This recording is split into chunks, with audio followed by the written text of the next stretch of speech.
네, 양재 온누리교회에서 저희 큐티 사역 저희가 몇 년이나 됐죠. 벤지가 거의 20년쯤 된 것 같아요.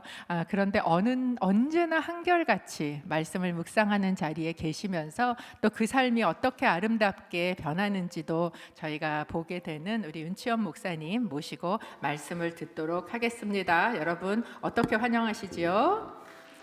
감사합니다. 네, 반갑습니다. 큐티 특강 3주째 제목이 너무 다가오지 않으세요? 어떻게 하면 말씀이 생생하게 들려질까? 저는 모태신앙인데 그것을 많이 고민했던 사람이에요. 왜냐하면 성경 66권은 어렸을 때부터 항상 있었는데 그것을 생생하게 듣지 못하는 저 자신을 보고 어떻게 하면 성경을 내가 생생하게 들을 수 있을까, 읽을 수 있을까 고민을 많이 하다가 제가 터득한 방법, 그러니까 오늘은 읽기에 해당하는 말씀을 드리려고 하는데 읽기 방법이 여러 가지가 있지만 그 중에 제가 어떻게 하면 성경을 생생하게 들을 수 있을까에 가장 도움을 많이 받았던 읽기에 대해서 여러분하고 나누고자 합니다. 큐티를 잘하고 싶은 마음이 있어서 자리에 앉았지만 이 본문이 내 삶과 전혀 매치가 안 될 때가 너무나 많죠. 매치가 안 되면 읽기가 안 되고 묵상이 되지 않죠. 묵상이 되지 않으면 당연히 적용도 되지 않는 것이죠. 그런 날을 수없이 많이 보냈어요. 저는 처음에 큐티한 것은 대학교 1학년 때부터 했는데 이 본문하고 제 삶은 너무 동떨어져 있는 거예요.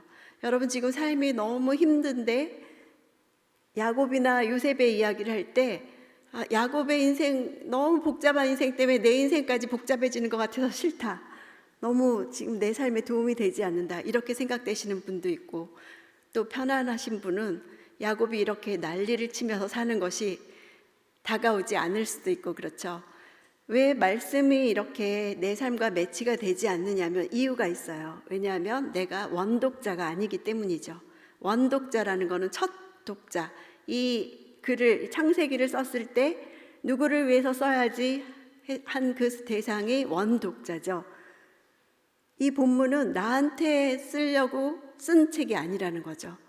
처음 대상은 원독자가 있다라는 거죠. 나를 위한 책이긴 하지만 나에게 처음 쓰여진 책은 아니죠. 창세기의 원독자는 누구죠? 네, 출애굽에서 광야에 있는 이스라엘 백성들이에요.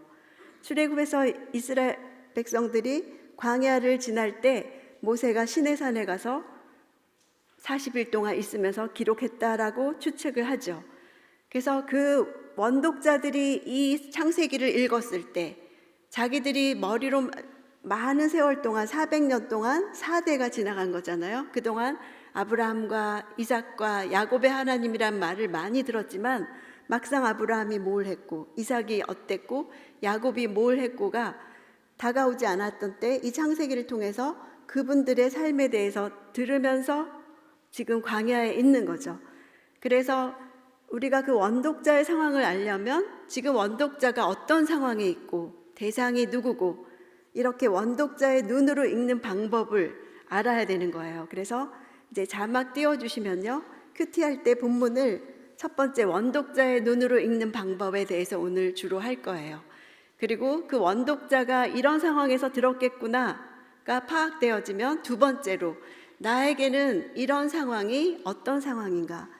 여러분 목사님께 듣기로는 지난 2주 동안 이 조나눔 하실 때 감정에 대해서 내가 어떻게 느껴지나 그 사람들은 어떻게 느꼈을까에 대해서 계속 해오셨다고 들었습니다. 오늘 그 연장선상에 있다고 생각하시면 돼요.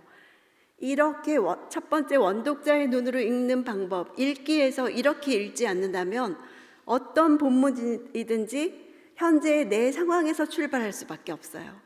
그런데 원독자의 방법으로 이 눈으로 읽는다면 내 상황과는 상관없이 본문 그대로 읽을 수가 있어요. 그래서 출발이 어디인가가 너무 중요하죠. 큐티를 평신도들이 하는 것을 반대하는 많은 교회 목사님들이 생각하시는 바가 너무 주관적이라는 거죠. 어떤 본문이든지 자기한테 이끌어들여서 자기 마음대로 생각하고 자기 마음대로 본문을 이끌고 간다는 것이 위험하다 이렇게 생각하시는 거죠. 근데 원독자의 관점에서 읽기 시작한다면 그 당시 이 말씀이 그들에게 어떤 의미였겠다. 이것은 객관적인 거예요. 객관적인 자리부터 시작해서 두 번째 주관적인 나에게까지 오는 거죠. 이렇게 원독자의 관점에서 읽으려면 미리 알아야 되는 것들이 있어요. 그들의 배경, 또 문화, 또 원어는 어떤 뜻인지 우리말로 번역되고 이 번역 과정이 여러 번 거친 거잖아요. 원어로는 어떤 의미였나 이런 거를 미리 좀 알아야 되기 때문에 우리가 큐티 책을 가지고 하는 거고 교재를 가지고 하는 거고 해설 뒤에 해설도 있고 앞에 해설도 있고 또 저는 그 원독자의 관점에서 읽기에 도움을 드리려고 유튜브를 지금 하고 있거든요. 원독자들의 배경, 원어, 문화 이런 거에만 집중해서 그 하루의 본문에 대해서 해설하는 그거를 전 그게 평생 하고 싶었어요. 왜냐하면 제가 원독자의 관점으로 읽고 싶지만 그것까지 다 찾아가면서 이 큐티 하기에는 너무 시간이 많이 걸리고 또 하다 보면 이 배워가는 재미 때문에 성경 공부로 빠지기가 쉽더라고요. 지식의 만족. 이런 것이 있었구나. 너무 새로운 거 알았다. 그걸로 만족해서 큐티를 끝낼 때가 많은 거예요. 그래서 누가 이런 거 해줬으면 좋겠다. 근데 아무도 해주시는 분이 없어서 제가 했습니다. 그건 아니고 코로나가 시작됐을 때 제가 지금 한 2년 반쯤 됐는데 우리 양재 김정희 목사님이 큐티 뭐 좀 어떻게 좀 해보세요 이러시는 거예요. 그래서 뭘 어떻게 해봐야 되지? 그때 교회도 갈 수 없을 때 우리 2월 말부터 교회 갈 수 없었죠. 교회 갈 수 없고 큐티 나눈 방도 할 수 없었고 그랬을 때 이렇게 시간이 주어졌을 때 내가 하고 싶었던 걸 해야겠다 하고 5월 달부터 2000년 5월 달부터 시작했는데 지금 완전히 낚인 거죠. 그거 하루하루 올리기가 너무너무 버거운데 즐거워요. 왜냐하면 이것을 듣고 그 시간을 많이 절약하시면서 그 출발할 수 있는 많은 분들을 생각하면서 나 하나 죽고 많은 사람이 즐거이 큐티하실 수 있다면 그걸 생각하고 또 저도 하면서 계속 배워가는 즐거움이 있고 그래서 이 원독자의 관점에서 시작하는 거 이것이 자료가 있어야 되지만 여러분이 지금은 자료가 너무 많은 시대죠. 그런 도움을 받으시면서 이런 상황이었구나를 생각하고 하면 오류에 빠지지 않죠.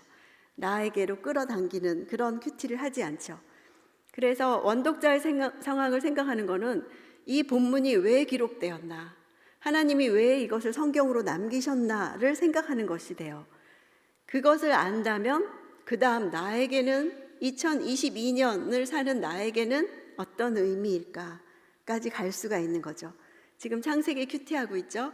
창세기 큐티는 이제 방법을 생각해 본다면 첫 번째, 본문이 무엇에 대한 것인가? 이것이 지금 읽기죠. 읽기를 보통 몇 번을 읽으면 될까요? 이렇게 질문들을 하시죠. 저는 이렇게 말해요. 오늘 본문이 뭐라고 한두 문장으로 말할 수 있을 때까지. 오늘 본문에 대해서, 왜냐하면 우리는 이것만 덮고 딱 일어서는 순간 본문이 뭐인지 생각 안 날 때 너무 많거든요. 근데 오늘 본문은 뭐뭐에 대한 거야. 이렇게 내가 스스로 본문에 대해서 정리할 수 있을 때까지 읽는 거죠. 그리고 두 번째가 제가 지금까지 말한 원독자들에게 어떤 의미인가. 이게 관찰이에요. 읽기에서 관찰하는 거죠. 이것이 기록 목적이기도 하고요. 그 다음에 이제 제가 다음 시간에 할 묵상과 적용으로 갈 수가 있는 거죠. 큐티가 참 어렵잖아요. 왜냐하면 묵상과 적용이 안 돼서. 근데 묵상과 적용이 안 되는 이유는 읽기가 안 돼서예요. 읽기에 관찰이 안 돼서죠. 그래서 창세기 원독자가 출애굽한 광야에 있는 이스라엘 백성들이라면 그 백성들이 지금 창세기를 통해서 듣는 거는 뭐 천지창조는 앞에 1, 2장, 3장 조금밖에 없고 그 다음부터는 계속 자기 조상들에 대한 이야기잖아요. 이스라엘 백성의 기원에 대해서 듣게 되는 거죠. 그래서 오늘 어떻게 말씀이 생생하게 들려질까? 이 방법에 대해서 저는 아브라함과 이삭과 야곱의 예를 하나씩 들어가면서 이것을 예를 들어보려고 합니다. 아브라함 조금, 이삭 조금, 야곱 조금만이 이런 식으로 너무 많으니까 그래서 첫 번째 아브라함에 대해서 창세기 15장 13절에 아브라함에게 하신 약속 중에서 이런 말씀이 있죠.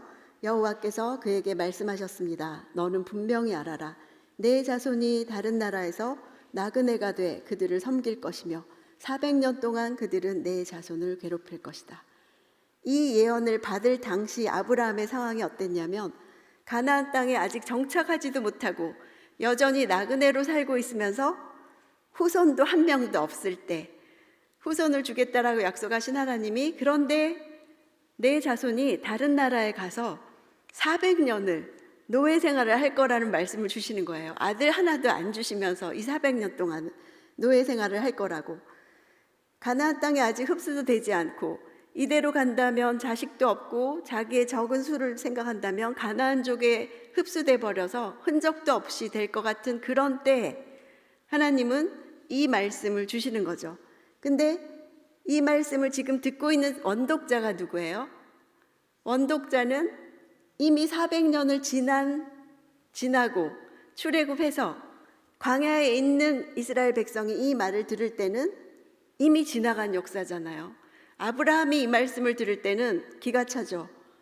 아니 자손도 하나도 안 주시는데 그 자손들이 400년을 그 다음에야 많은 민족을 이룰 것이라고 하시는 말씀이 너무 받아들이기가 힘든데 원독자는 이 말씀을 볼 때 아브라함 때부터 말씀을 하셨다니 왜 우리가 히브리인인 우리가 이집트에 노예로 살게 되었나 그 기원에 대해서 하나님이 아브라함에게 벌써 이런 약속을 해주셨기 때문이구나라고 우리가 받는 것과 그 원독자가 받는 건 너무 다르다라는 거죠. 자기들의 삶이 해석이 되는 거예요. 왜 오늘날 우리가 지금 이집트에서의 삶도 힘들었는데 겨우 온갖 일들을 겪으면서 출애굽해서 광야에 왔더니 광야도 너무 힘든 거예요. 근데 이 말씀을 딱 창세기를 볼 때 내 과거의 삶이 해석이 되면서 현재의 삶까지 해석이 되는 거죠. 아브라함과 이삭과 야곱의 하나님이라는 말은 들었지만 그냥 지역신 정도로 생각했을 거예요. 그 400년 후의 자손들은. 그런데 그게 아니라 아브라함에게 이렇게 약속하신 하나님에 대해서 들을 때 이것이 원독자의 상황을 없이 앞뒤 그냥 다 자르고 들으면 우리는 하도 출애굽했다, 400년 동안 했다, 그 다음에 광야를 지나서 가나안을 갔다, 너무나 잘 알고 있는 역사적 사실이라서 아무 감정이 일어나지 않죠. 그런 읽기로는 묵상과 적용까지 가지도 못하죠. 그런데 원독자의 상황으로 보는 거예요. 이 말을 원독자들이 들었을 때 어땠을까? 여러분, 내 과거가 다 해석이 되고 내 현재가 해석이 되는 말을 들을 때 그 감정이 어떨까요? 너무 놀라운 거죠. 그러면서 이 현 상황이 우연히 된 것도 아니고 누가 버려서 된 것도 아니고 우리가 어쩌다 이렇게 된 것도 아니고 하나님의 큰 손이 이렇게 움직여서 오늘날 이 자리까지 오게 됐구나를 알게 된다면 이 상황을 이겨낼 믿음, 장래의 소망을 가질 힘이 생기는 거죠. 원독자들에게 아브라함의 언약이 실행되는 처음이 지금 요셉, 우리의 본문인 요셉부터잖아요. 요셉이 팔리는데 어디로 팔리냐면 이집트. 이제 그런 걸 들을 때도 그래서 이집트가 시작된 거구나. 그렇게 되는 거죠. 그래서 이집트를 팔려서 거기서 꿈이 해석이 되고 총리 대신이 되고 나중에 야곱이 이집트까지 70명을 이끌고 가서 요셉이 110세에 죽을 때까지는 30년 동안 굉장히 후한 대접을 받았어요. 근데 요셉이 죽자마자부터 노예 생활이 시작된 거죠. 그러다가 이렇게 나오게 된 것이 다 해석이 되는 거죠. 그래서 이 아브라함의 약속이 원독자들이 들을 때 이 출애굽 사건은 하나님이 오랜 시간 동안 준비하고 예비하고 계획된 사건이었구나. 그것이 지금 오늘날 나에게 임한 거구나 하고 알게 되는 거죠. 이 원독자의 상황을 보면서 나에게 연결한다면 내 삶도 이 사람들의 삶을 400년, 500년 전에 예비하신 하나님이 내 삶도 그러시겠구나. 지금 나에게 있는 이 현 상황이 그냥 된 것이 아니라 내 삶도 하나님은 이미 준비하셨고 계획하셨고 그것을 나는 오늘날 살고 있구나가 믿어지는 거죠. 원독자의 상황을 먼저 이해를 한다면. 그래서 이런 읽기를 한다면 지금 나는 아직도 노예 생활을 하고 있는 거구나 라고 내 삶을 이해할 수도 있고, 나는 이제 막 출애굽한 사람이구나, 아니면 광야길을 가고 있는 사람이구나, 가나안 앞에서 전쟁을 치르고 있는 사람이구나 하고 내 삶에 대해서도 이해를 할 수가 있는 거죠. 이렇게 내 삶을 계획하시고 준비하신 하나님이 계시다면, 그 하나님이 안 계시다면 내가 이렇게 살 이유가 없는 삶을 사는 거죠. 예를 들면 들이받고 싶으면 들이받고, 희생하기 싫으면 안 하고, 이런 걸 살 수 있지만 지금 내 상황을 하나님이 아시고 이것도 이미 계획하신 삶을 내가 지금 맞닥뜨린 거라면 하나님의 목적이 있을 것이다, 끝이 있을 것이다, 하나님이 나를 끌고 어디 갈 목적지가 있는 것이다 라고 원독자의 상황에서 내 삶을 이해하게 되는 거죠. 그 400년은 이스라엘이 인큐베이터 안에서 자라나는 시간이었죠. 아브라함에게 하신 말씀은 원독자들로 하여금 자기들은 약속을 신뢰하지 못하고, 그 약속 400년 후에 끝날 거라는 약속 신뢰하지 못하고 노예 생활 그냥 하고 살았지만, 하나님은 아브라함에게 하신 약속을 잊지 않고 400년 후에 우리를 이렇게 이끌어 가셨다는 그 하나님에 대한 신뢰가 생기는 거죠. 그냥 지역신 정도가 아니구나. 하나님은 가나안에 있는 아브라함에게 그렇게 말씀하셨고 이제 그 땅으로 다시 우리를 돌아가게 하시는 하나님이시구나. 우리는 갈 데 없는 민족이 아니라, 이집트에서 노예를 끝날 민족이 아니라 이렇게 하나님의 목적하신 대로 가는 거구나 하고, 지금 원독자들, 광야에 있는 원독자들에게 가장 절박한 문제에 답해 주신 거예요. 원독자들의 가장 절박한 문제에 하나님이 말씀으로 답해 주셨다면, 내 가장 절박한 문제에 대해서도 하나님은 답해 주실 수 있는 분이세요. 여러분은 내 가장 절박한 어떤 문제에 답을 얻기 원하시나요? 하나님은 그 답을 해 주실 수 있는 분이십니다. 여러분, 이렇게 교회에서 수요 예배에 시간을 내서 큐티에 대해서 특강 듣게 하시고 또 조 나눔 하게 하시고 이럴 때 큐티에 대해서 결단을 하세요. 안 하던 분은 하겠다라고 결단을 하시고, 매일 못하던 분은 매일 하겠다, 한 번도 안 하던 분은 서너 번은 하겠다, 나눔을 안 하던 분은 나눔을 해야겠다, 나눔방에 들어가야겠다, 새로운 결단을 하세요. 이렇게 준비하고 계획하고 목적지가 있는 대로 여러분을 이끌 때 여러분이 이것도 하나님이 나에게 주시는 기회인가 보다. 내가 지금까지는 나 하기 싫어서 안 하고 내 하고 싶은 만큼만 했는데, 그게 아니라 하나님의 목적이 있다면 교회가 그 목적을 먼저 발견하고 그 목적지로 이끌어 주신다면 하라고 하는 대로 해봐야겠다, 결단을 하셨으면 좋겠습니다. 묵상이 잘 되기 위해서 원독자의 관점에서 읽는 그 관찰에서 시간을 많이 보내세요. 그러면 뒤에 묵상과 적용은 금방 돼요. 원독자의 상황만 이해가 되면 나한테 오는 건 쉬워요. 우리는 그동안 거꾸로 했죠. 앞은 그냥 너무 잘하는 말씀이니까 쉽게 지나가고, 그래서 나한테 뭐를 원하십니까를 씨름을 했다면, 원독자들한테 하나님이 어떤 목적을 가지고 이 책을 기록하셨나, 그것이 관찰되어진다면 나에게는 그냥 자연스럽게 연결이 돼요. 그래서 나로부터 출발하는 것이 아니라 항상 원독자로부터 시작을 한다면 그 출발이 하나님이 나를 이끌고 가시는 대로 갈 수가 있는 거죠. 이제 두 번째는 이삭에 대해서 말씀드리려고 합니다. 제2대 족장인 이삭의 기사는 4족장 가운데 가장 짧죠. 그렇지만 아브라함의 하나님, 이삭의 하나님, 야곱의 하나님이라고 할 때 이삭이 없으면 이것이 이루어지지가 않는 거죠. 믿음의 후손이 이어지지가 않아요. 이삭은 약속이 이루어지는 첫 번째 연결 고리, 그 자리에 있어야 하는 사람이에요.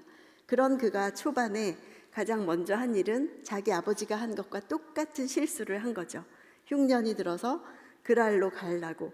자기 아버지도 2번이나 그랬죠. 이집트 바로왕에게 아내를 뺏길 뻔했고, 그랄왕 아비멜렉에게 아내를 누이라고 속여서, 실수라고 하기에는 너무 어마어마하게 구속사 전체를 훼손시킬 만한 그런 사건이었어요.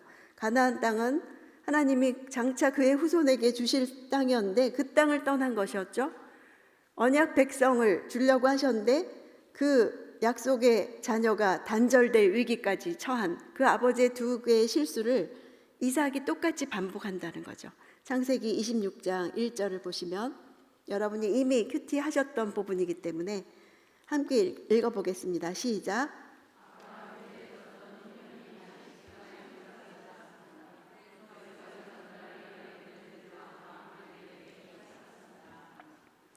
네, 아브라함 때 들었던 흉년을 언급하는 이유는 과거 아브라함이 흉년이 원인이 되어서 저질렀던 실수, 그것을 이삭이 100년 후에 경험하고 있는 게 똑같은 일이 지금 벌어졌다는 거죠. 그래서 내려가려고 했는데 그때 하나님이 26장 2절에 보면 이삭에게 나타나셔서 이집트로 내려가지 말고 내가 내게 일러주는 땅에서 살아라. 이삭도 아브라함처럼 계시를 받죠. 근데 하나님은 아브라함은 막지 않으셨는데 이삭은 막는 거예요. 그러니까 1세대에게는 믿음을 삶으로 살아내는 책임이 있다면 믿음의 2세대는 그걸 지켜나갈 책임이 있어요. 이삭에게는 약속의 땅을 지켜야 할 책임과 함께 또 3세대 후계자한테 이 믿음을 이어줘야 할 사명이 있는 거죠. 재난을 피해서 아버지랑 똑같이 움직이는 이삭에게 물과 음식이 있다고 이집트로 가지 말고 오직 믿음으로 버텨봐라. 기근이 있어도 그 땅에 있어봐라 라고 2세대에게는 말씀해 주시는 거예요. 원독자들에게 이 믿음의 2대 조상인 이삭이 아버지랑 똑같은 실수를 하는 것은 어떤 의미였을까요? 그걸 볼 때 그들은 아브라함의 아들이라는 이유만으로 이삭이 저절로 믿음을 갖게 되는 건 아니구나를 알게 되는 거예요. 이삭은 또 아브라함과 마찬가지로 하나님과 개인적인 관계를 맺으면서 믿음이 자라야 되는 거예요. 그래서 똑같은 실수에서 시작하지만 자기 하나님을 만나면서 내려가지 말라 할 때 그 땅에서 버티는 거죠. 그래서 우리도 아브라함과 이삭과 야곱의 후손이라고 내가 믿음이 저절로 생기는 것이 아니구나. 나도 나의 하나님을 경험해야겠구나가 깨달아지는 거죠. 나에게는 또 어떤 의미가 있을까요? 우리도 이런 약속이 있지만 버티지 못할 때가 너무 많죠. 또 우리 부모님이 한 실수를 똑같이 저지를 때가 너무 많죠. 왜냐하면 당장 내 것을 잃는 게 두렵잖아요. 당장 흉년이라 이 짐승들 먹일 물이 없고 이런 것이 두렵잖아요. 재산을 잃을까 봐. 그렇지만 그때 하나님이 나타나셔서 가지 마라. 그 말씀에 순종했을 때 하나님이 어떻게 자기 삶을 인도하시는가, 자기 하나님을 경험하는 거죠. 우리도 그렇게 해야 되는 거죠. 내 부모가 믿음이 있어도 나의 하나님을, 또 내 자녀도 마찬가지예요. 내가 나의 하나님을 경험했어도 내 자녀들도 나의 하나님을 경험해야 되는 거죠. 이삭이 치르는 전쟁이 있죠. 우물 때문에. 그 아내를 누이로 속이는 위험을 무릅쓰고도 그랄에 갔던 이유가 흉년이 들어서고 그랄 땅에는 그래도 파면은 우물이 나올 수 있는 그런 땅이었기 때문에 간 거죠. 그래서 이집트로 가지 않고 그랄에 머물면서 창세기 26장 18절에 보면은 우물을 파는데 처음부터 자기 우물을 파는 게 아니라 자기 아버지가 팠던 우물을 다시 판다라고 나왔어요. 그리고 자기 아버지가 지은 이름들을 다시 붙였다.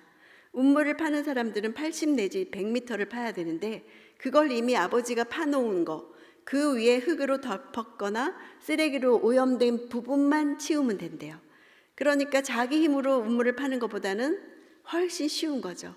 내가 나의 하나님을 경험한 신앙을 물려줄 때 우리 자녀들이 그 위에 있는 오염만 제거하면 된다는 거죠. 훨씬 쉽다는 거죠. 자기 힘으로 80m, 100m를 파는 것보다. 그래서 처음에는 자기 아버지가 파놓은 우물을 먹었어요. 그 다음에는 자기 우물을 파는 거죠. 이제 그 우물로 안 되니까. 그래서 26장 20절 보면 파는데 싸우는 거죠. 그래서 에색이라고 처음 팠는데 다툼이란 뜻이잖아요.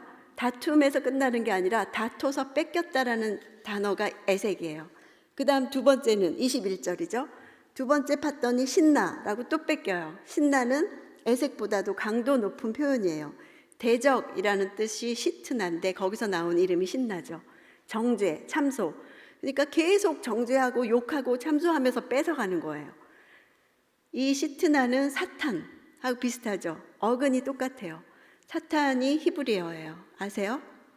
사탄이 영어인 줄 아셨어요? SATAN 히브리어예요. 시트나, 어근이 똑같은 신나. 그러니까 대적이 사사건건 정죄하고 참소하면서 낙심하게 하면서 뺏어가는 거죠. 그 다음 세 번째, 그것도 뺏겼어요. 세 번째가 22절이죠. 르호봇. 그랬더니 더 이상 뺏기지 않았던 거예요. 가능성이 희박한 곳에 가서 넓은 곳으로 갔더니 아무도 오지 않는, 거기서 파도 안 나와. 그래서 아무도 안 가는 데까지 갔더니 그런데도 나왔다는 거예요. 지금 이삭이 이렇게 1개, 2개, 3개, 마침내 브엘세바까지 4개 판 거는 마치 이런 거래요. 어제 복권을 사서 당첨된 사람이 오늘 복권을 샀는데 또 당첨된 거래요. 그리고 내일 샀는데 또 될 거래요. 모레 샀는데 또 될 거. 이런 일이 평생에 있을 수가 있어요. 그런 정도의 굉장한 일이라는 거예요. 근데 그거를 해주셨다는 거죠. 왜냐하면 그 땅에서 버텼기 때문에. 그리고 자기의 하나님을 경험하게 하기 위해서. 그래서 원독자들에게 이삭이 치룬 전쟁은 어떤 의미가 있느냐. 첫 번째는 운물을 파도 뺏기는 이런 적대 세력이 있을 거구나를 알게 되는 거죠. 우리에게도 이 광야를 지나서 가나안에 가기까지 이런 싸움이 있겠구나를 알게 되는 거죠. 두 번째는 그런데 이렇게 싸우는 방법도 있구나. 바보 같아 보이잖아요. 무능력해 보이고 무기력해 보이잖아요. 왜 뺏겨? 에색, 신나. 왜 뺏겨? 그리고 아무도 없는 데 가서 르호봇, 마침내 브엘세바. 그런데 그렇게 뺏겼어도 누가 흥하냐면 이삭이 흥해요. 나중에는 아비멜렉 그랄 왕이 와서 화친을 맺자 그러잖아요. 네가 하나님이 함께 하셔서 이렇게 잘 되는 것을 내가 봤다라고. 그러니까 원독자들에게는 그런 승리도 있구나. 우리가 앞으로 대적들을 만나서 계속 뺏기고 참소당하고 이런 전쟁을 겪겠지만 이렇게 승리하는 방법도 있구나. 가나안족에 대해서도 우리가 결코 적수가 못 된다 그런 생각을 할 게 아니라 이런 승리를 할 수가 있겠구나라고 원독자들에게 느껴지는 거죠. 나에게는 어떤 의미가 있을까요? 약속의 땅에 기근이 있어도 떠나지 말아야 되는 거는 현재 지금 나에게 있게 하신 곳에 나의 유업이 있기 때문이에요. 거기서 내가 버텨서 나의 하나님을 경험해야 되기 때문이죠. 유업을 지키기 위해서는 싸워야 돼요. 내가 처음에는 우리 부모님의 믿음으로 먹고 살 수 있었어도 그 다음에 내 믿음으로 먹고 살아야 되고 그것을 자녀들이 받아서 다시 또 오염만 제거하고 먹을 수 있는 기반이 되게 하는 거죠. 그래서 에색과 신나 뒤에 내 인생은 끝날 것 같은 그런 때가 있어요. 사탄은 계속 대적하는 거고 참소하죠. 너 끝이야. 뭘 더 하려 그래. 끝이야. 네 인생은 더 이상 나아질 일이 없어. 네가 아무리 그렇게 버티고 큐티한다 그러고 기도한다 그래도 네 인생은 뺏기고 아무것도 없는 삶이 될 거야. 그렇지만 하나님은 르호봇이 있고 브엘세바가 있다라고 하는 거죠. 자녀들이 볼 때 우리 엄마 아빠 에색과 신나 그런 시기가 있었지만 마침내 르호봇과 브엘세바라는, 그래서 우리에게 이렇게 남겨줬구나. 내가 자녀들에게 줄 수 있는 유업이 되는 거죠. 아브라함이 남긴 유업을 이삭이 받고 이삭이 남긴 유업을 야곱이 받는 거죠. 그렇지만 각자의 목, 각자의 싸움이 있다라는 거예요. 이제 세 번째 야곱입니다. 제가 입에 발통을 달았죠. 저는 항상 이렇게 많은 양을 준비해 가지고 나중에는 너무 빨라서 여러분이 알아듣지 못할 정도로 하는 나쁜 점이 있답니다. 근데 많은 걸 알려드리고 싶어서 그런 욕심이 있어서요. 그래서 오늘도 역시 빨라도 여러분 이미 했던 말씀들이니까 잘 따라오고 계시는 거죠. 야곱은 복이 정해져 있는데도 힘겹게 사는 사람이었어요. 태중에서부터 발뒤꿈치를 잡고, 그렇지 않아도 장자권은 야곱 거고 장자권도 빼앗고 축복도 가로채고 발꿈치를 잡고 태어났어도 동생으로 태어났고 팥죽을 쏘아서 장자권을 얻었지만 삶에서 장자권을 누려본 적이 없고 아버지를 속여서 축복을 얻었지만 그 축복 때문에 가나안 땅에서 쫓겨나서 하란으로 가서 생고생을 하고 이렇게 복이 정해져 있는데도 힘겹게 사는 사람의 표상이죠. 그러니까 원독자들에게 이 야곱의 일생을 이렇게 지금 처음으로 자세히 들으면서 원독자들이 생각할 때 이러는 거예요. 가나안 땅이라는 약속의 땅, 복이 정해져 있는데도 내가 믿지 못하면, 우리가 믿지 못하면 우리는 이 광야에서 계속 돌 수밖에 없구나. 돌아가는 시간이 있겠구나. 힘겨운 시간이 있겠구나라는 걸 느껴지는 거죠. 출애굽시키신 하나님은 가나안 약속의 땅까지 이끄실 건데 그 믿음을 가져야 이 광야를 통과해서 약속의 땅을 들어갈 수 있는데, 야곱 인생에서 처음 만난 하나님은 베델의 하나님이시죠. 베델의 하나님이 창세기 28장 12절에 나오죠. 거기서 꿈의 세 가지를 보죠. 사닥다리, 또 천사들이 오르락 내리락, 또 그 위에 하나님이 계신 거가 이제 그 다음 말씀에. 그래서 돌베개를 베고 자다가 세 가지를 봐요. 사닥다리는 하늘까지 이어진 이미지죠. 얼마나 사닥다리가 길면 땅에서 하늘까지 이어질까요? 근데 그거는 땅의 일이 하늘의 일과 이어져 있다라는 거죠. 지금 야곱은 땅의 일만 생각하면서 지도도 없고 그런 시대에 또 본 적도 없는 삼촌 집을 혼자 찾아가야 되는, 또 집에서 쫓겨난 이 신세, 이런데 이 땅의 일만 보였는데 이 땅의 일이 하늘의 일과 연결되어 있다는 것을 보게 되는 거죠. 또 천사들이 내리락 오르락이 아니라, 오르락 내리락은 이미 이 땅에 있던 천사가 올라가고 새로운 천사들이 내려온다는 거잖아요. 자기가 집을 떠날 때부터 자기랑 동행했던 천사들이 있다는 것을 알게 되는 거죠. 아, 나 혼자가 아니었구나. 저 천사들이 이제 가나안 땅을 떠났다고 임무교대를 하나 보다. 정확하진 않지만, 그리고 이제 하란 땅을 들어서니까 새로운 천사들이 나와 동행하는가 보다. 이 경험은 이제 나중에 마하나임으로 발전이 되죠. 그러니까 베델의 천사를 봤기 때문에 이때는 꿈의 환상으로 봤지만, 마하나임은 생시에 길을 가다가 천사인지 알아보는 거예요.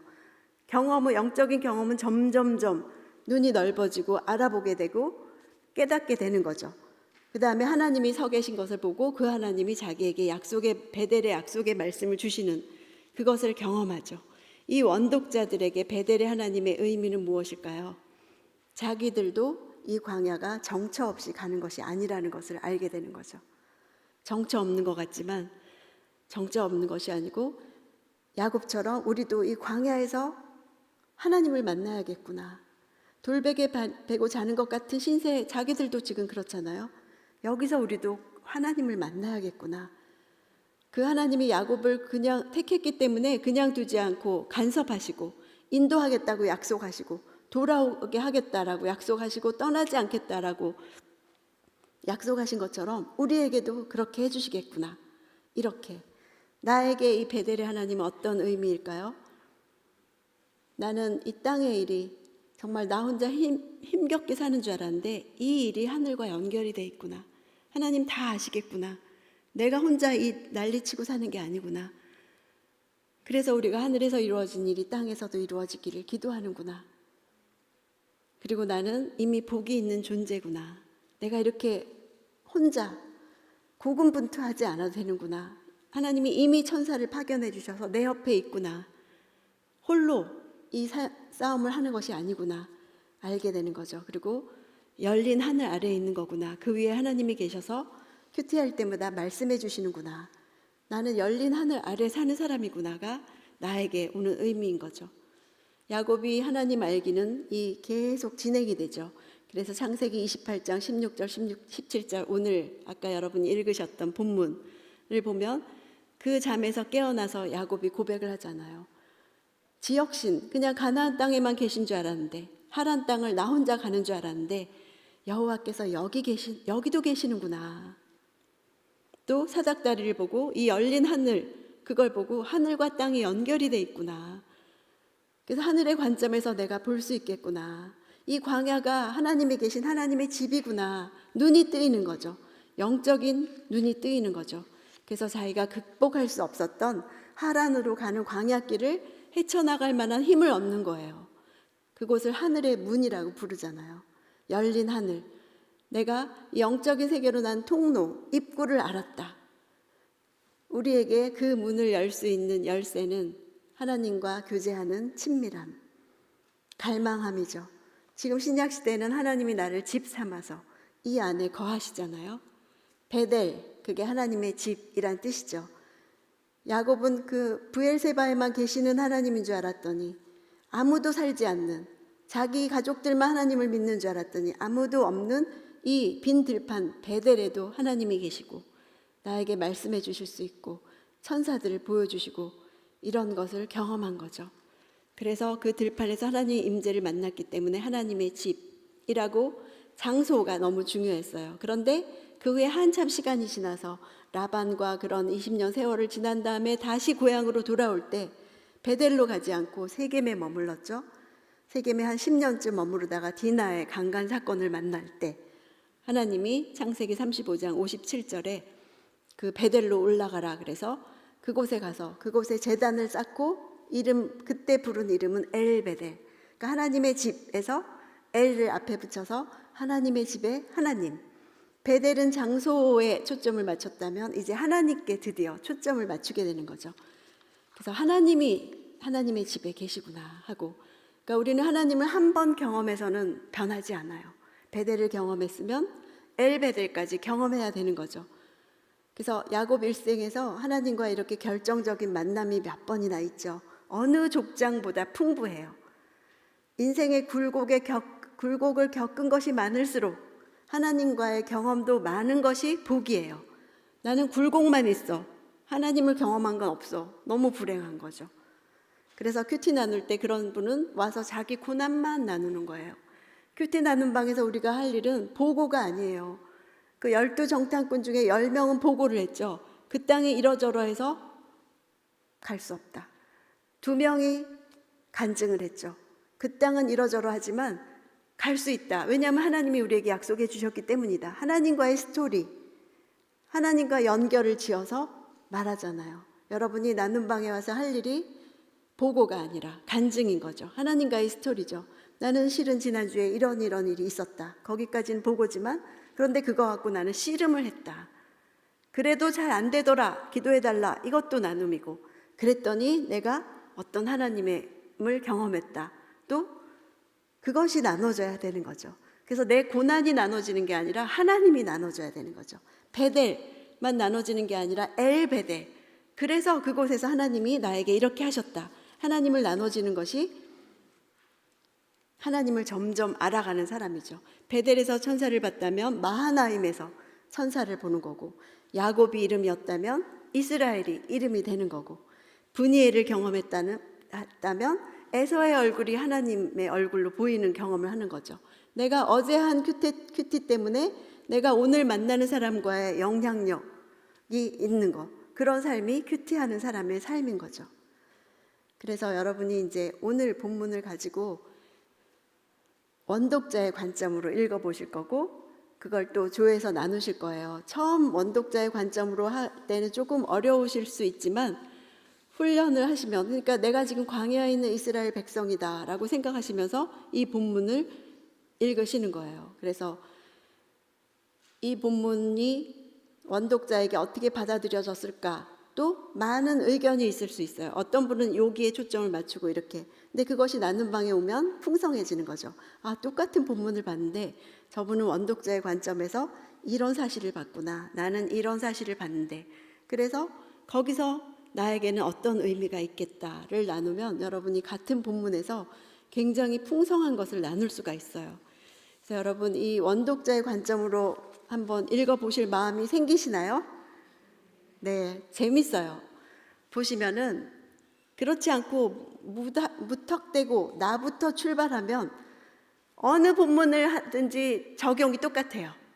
나는 맨날 내 문제 이거가 풀리기를 바라기 때문에 어떤 본문이든지 나부터 시작한다라는 거죠. 그게 아니라 하나님이 나를 인도하시는 방법은 신비해요. 그리고 하나님이 말씀하고 싶으신 것이 있는데 그것을 본문으로 말씀하시는 거예요. 그래서 그 본문의 원래 의미, 이것을 왜 그들에게 기록하셨지?부터 시작한다면 나에게 왜 오늘 이 말씀을 보게 하시지?까지 연결하실 수 있는 분이 하나님이세요. 나를 못 믿어도 성령님을 믿으세요. 성령님은 그렇게 우리 마음을 인도하실 수 있는 분이시랍니다. 이 시간에 기도하십시다. 기도하실 때 하나님, 내 삶도 그저 땅만 바라보고 하늘에서 어떤 일이, 이 일에 대해서 어떤 생각을 하시고 어떤 계획이 있는지는 알지 못하고 살 때가 너무나 많습니다. 그리고 나 혼자 난리친다고 생각하지만 이미 내 곁에 천사도 파견해 주신 걸 알겠습니다. 그리고 내 위에 열린 하늘이 있어서 내가 하나님을 바라보기만 한다면, 인식만 한다면, 그 문을 열고 들어갈 마음만 먹는다면 하나님이 만나 주시고 말씀해 주실 것을 믿습니다. 그것을 매일 하기 원합니다. 또 그것을 믿음의 동역자들과 그 하나님을 만난 경험을 나누기를 원합니다. 나를 새로운 지경으로 이끌어 주소서. 이 시간에 함께 기도하겠습니다. 사랑하는 하나님 아버지, 오늘 말씀해 주신 하나님 이끌어 주시옵소서.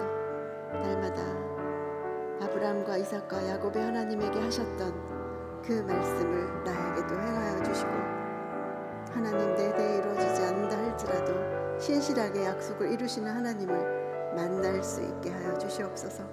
주님, 내 삶을 나 혼자 싸우는 것이 아니라 하나님이 함께 하신다는 믿음을 가지게 하시고, 지금 광야길을 간다고 할지라도 내 광야길이 목적이 있는 삶이 되게, 그것을 알면서 광야길을 지날 수 있도록 인도하여 주시옵소서. 하나님 아버지, 믿음의 조상 아브라함이 처음 약속의 말씀을 들을 때는 너무나 황당한 말씀이지만, 그것을 읽는 원독자들은 하나님에 대해서 새로운 경험을 하는 것을 봅니다. 또 그것을 바라보는 우리, 큐티하는 우리들은 또 나에게도 말씀하시는 하나님을 경험합니다. 하나님, 우리들은 우리 삶을 어떻게 관리할 수 없는, 경영할 수 없는 존재들이지만, 하나님은 한 번 하신 말씀을 끝까지 이루시는 분, 400년이 지나도 잊지 않고 이루시는 분이심을 믿습니다. 버텨서 나의 하나님을 경험하게 하시고, 싸워서 유업으로 물려줄 신앙을 갖게 하여 주시옵소서. 그럴 때 나의 자녀들이 또 나의 유업을 받아서 하나님을 경험할 것을 믿습니다. 내 곁에 아무도 없는 것이 아니라 이 땅의 일이 하늘의 일과 연결이 되어 있으며, 천사를 이미 파견해 주시고 날마다 열린 하늘을 바라볼 때마다 말씀해 주시는 하나님이 계신 것을 믿습니다. 그 하나님을 날마다 경험할 수 있게 하여 주시옵소서. 예수님 이름으로 기도했습니다. 아멘.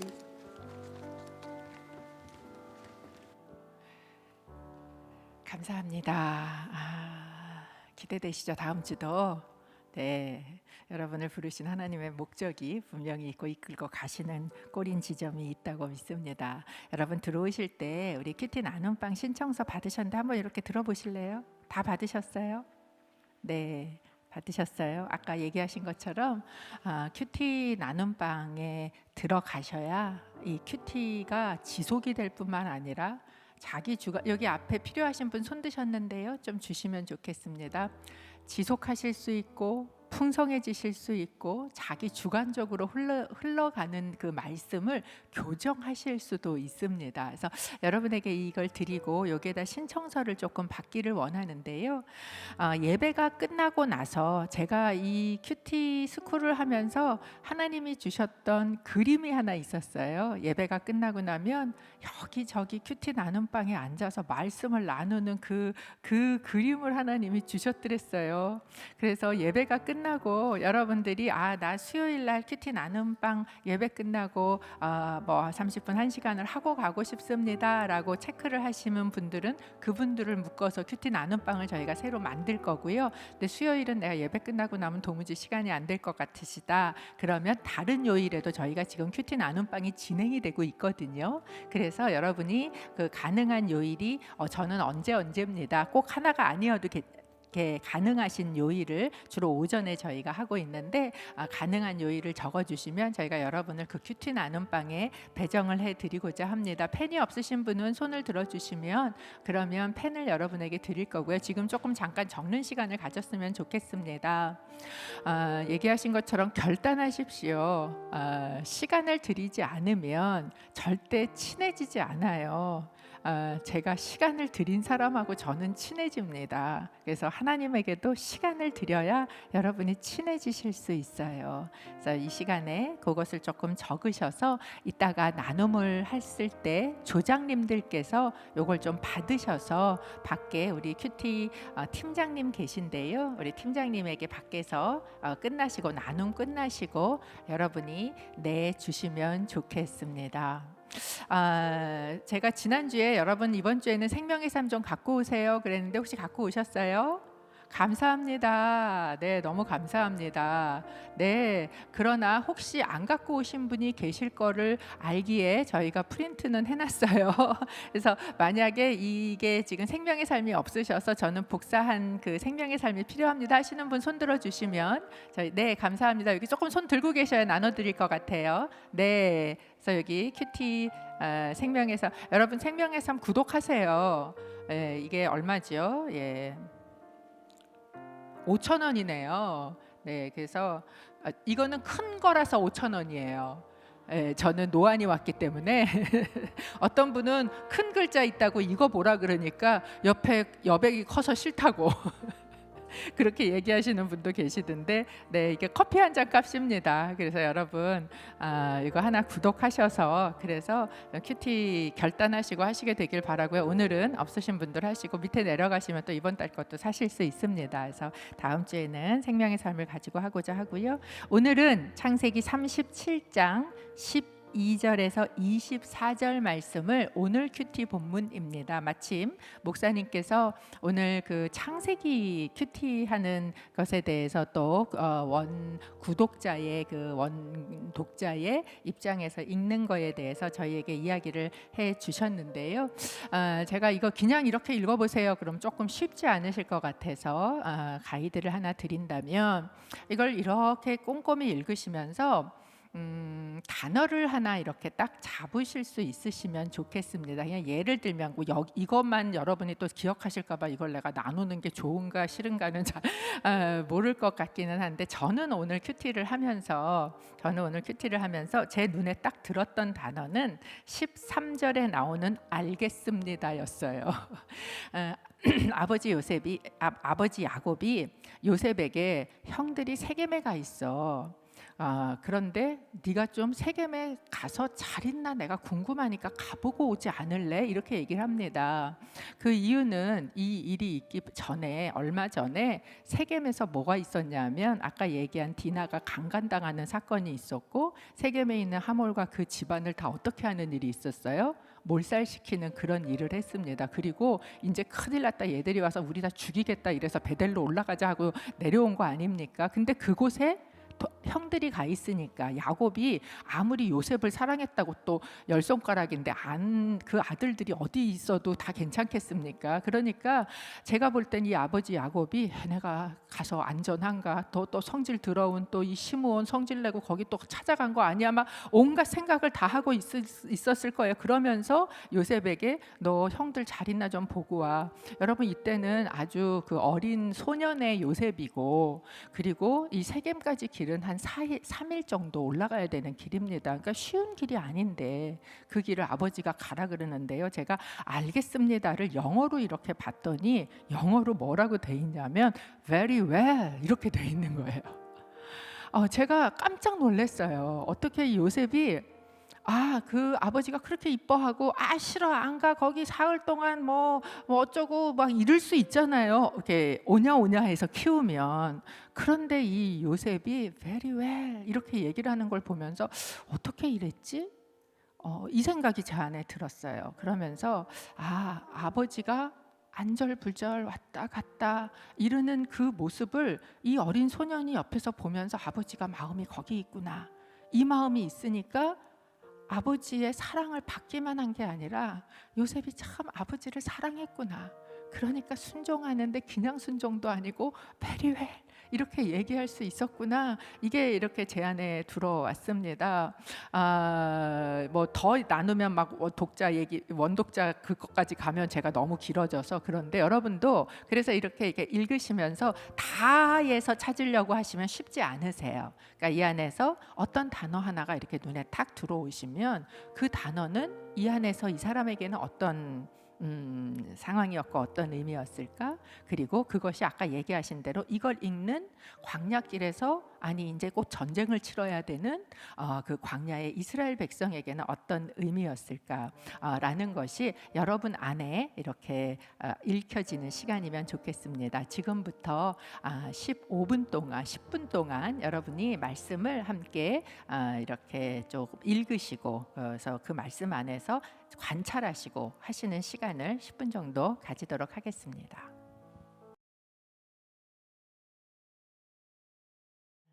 읽어보셨어요? 한술밥에 배부르지 않습니다. 제가 첫 주에 훈련이라고 말씀드렸어요. 또 내 것뿐만 아니라 다른 사람 걸 들으면 저걸 저렇게 잡을 수 있구나라는 걸 여러분이 또 이렇게 하면서 배우시게 될 것입니다. 조별로 여러분이 이렇게 모이셔서 내가 붙잡았던 단어는 뭐였는지, 그거는 그 사람들에게 어떤 의미였을 것 같은지, 그게 꼭 내 것까지 오늘 연결 안 하셔도 괜찮아요. 다음 주에 저희가 하면 그렇게 연결을 하도록 할 텐데요. 조별로 이제 모이셔서 나눔하실 때 나눔 한 분이 하시고 나면 어떻게 하라고 가르쳐 드렸어요? 감사합니다. 얘기해 주셔서 감사합니다. 예, 하시면 다 하나로 어떻게 얘기하셔야 되냐면 나눠 주셔서 감사합니다. 이렇게 한 분 한 분 돌아가면서 이야기를 해 주시고, 만약에 나 이거 불편해요 그러면 그냥 저는 패스해 주세요. 그래도 용납해 드리겠습니다. 네, 그렇게 해 주시면 좋을 것 같고요. 네, 조별로 움직이시는데 네. 혹시 조별로 다 앉으시면 일단 제가 기도를 하고, 그리고 여러분 저기 하고, 왜냐하면 또 제가 중간에 끊을 수 있어서 여러분이 시간 가지시고 한 12시 10분 정도까지 하시면 좋을 것 같습니다. 제가 기도하겠습니다. 하나님, 큐티를 배우고 있습니다. 하나님이 말씀하신다는데 생생히 들리는 그 큐티가 제 삶에도 이루어지기를 소원해서 하나님 앞에 그 다른 어떤 것보다 그걸 간절히 원해서 이 자리에 있습니다. 하나님, 이 훈련의 시간 동안 주님의 음성이 들리게 하시고, 그것이 조금 쌓여져서 주님의 음성이 들리며 교제하는 그런 큐티하는 사람 되게 하여 주옵소서. 오늘의 나눔 가운데 성령 하나님 함께 하셔서 각각 나누는 그 한마디 한마디가 또한 내게도 하시는 하나님의 음성으로 들리는 시간이 되게 하여 주시옵소서. 한 주 동안 큐티를 결단하며 나아갑니다. 하나님, 골방에 앉아 주님을 만날 때, 한적한 곳에서 주님과 독대할 때 하나님 그 말씀 안에 새롭게 읽히게 하시고 새롭게 보이는 시간들이 되어지게 하여 주옵소서. 이제는 우리의 구주가 되신 예수 그리스도의 은혜와 하나님 아버지의 사랑하심과 성령 하나님의 교제 교통하심이 주님의 말씀을 붙들고 씨름하며 그 말씀 안에 하나님 음성을 듣기를 소원하는 귀한 하나님의 자녀들 머리 위에와 이들이 함께 나누어지는 그 가운데 살아 역사하실 그 하나님을 신뢰하는 그 귀한 큐티 나눔 위에 이제로부터 영원토록 함께 하시기를 축원하옵나이다. 아멘.